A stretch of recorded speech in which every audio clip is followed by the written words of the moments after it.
est-ce qu'il aspire à diriger la Côte d'Ivoire? Moi, personnellement, il ne m'a jamais dit qu'il voulait le faire.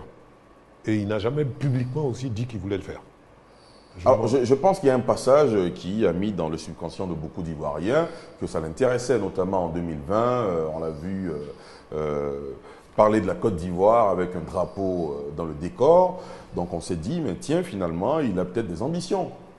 Mais je pense qu'il est le seul à pouvoir répondre à cette question. Moi, tout en étant son frère, je ne peux que me livrer à des supputations. Je n'en sais vraiment rien. Monsieur le ministre, quand on est Tidiane Thiam, neveu d'Houphouët-Boigny, quand on a justement tout donné dans le monde, on a rayonné dans le monde, quand on a cette capacité, on a vu la dernière photo avec Bill Gates, moi j'ai eu la chance de parler avec le président Macron qui m'a parlé de Tidiane Thiam. Quand on a tout ça, est-ce que finalement on ne doit pas chercher à prendre un leadership important dans son pays?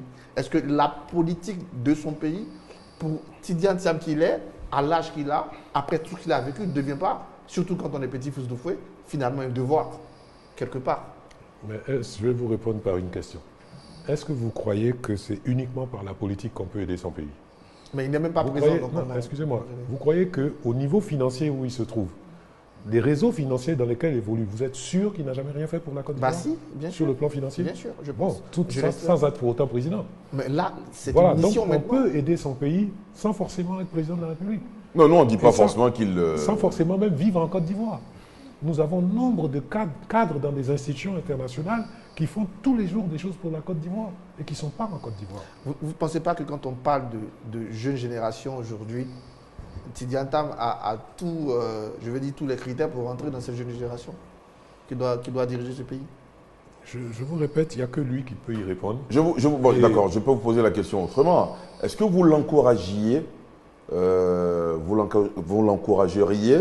à s'investir sur la scène politique ivoirienne pour un jour aspirer à diriger ce pays? Est-ce que vous l'encourageriez? Je ne vois pas le problème sous cet angle-là. Moi, le fait d'être son frère ne m'autorise pas à l'encourager ou à le décourager. Je suis là comme un découvreur de talent. Et si je découvre le talent et s'il a l'intention de l'utiliser, ce talent, l'aider de mon mieux. Est-ce que vous avez découvert au moins le talent? Pratiquement depuis qu'il est né. Il a toujours été brillant. D'accord. Mais quand... Et maintenant, la décision lui revient. Oui, c'est que lui qui peut décider. Donc vous estimez qu'il a le talent, mais il doit se décider lui-même. C'est à lui de se décider et il ne l'a pas fait. C'est à lui d'en parler. Moi, mon rôle de grand frère, ma position de grand frère... D'accord, nous sommes presque au terme de cette émission. Landry Couillot, rapidement. Je voudrais dire, permettez-moi de l'appeler Titi, bon, c'est comme ça que je l'appelle de manière fictive.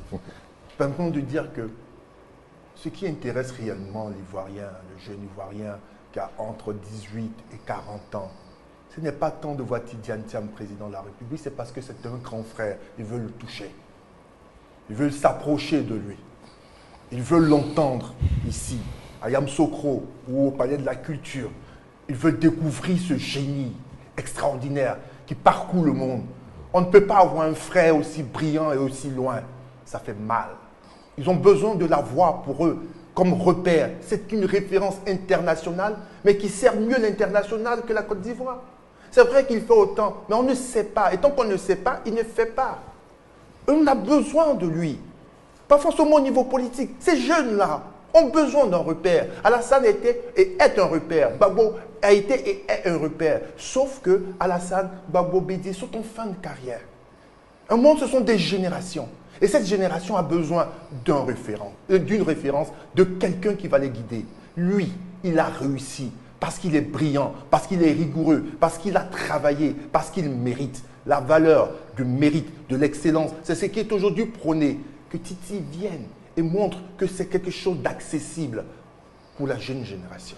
Réaction? Donc, si vous permettez, oui, allez-y. Je peux partager totalement l'analyse que vous en faites. La seule différence entre vous et moi, c'est que moi je dis patience. Mais nous sommes jeunes. Oui, mais admettez que nous soyons impatients. Mon rôle de vieux, c'est de vous dire patience. Très bien. J'ai été jeune, j'ai été impatient.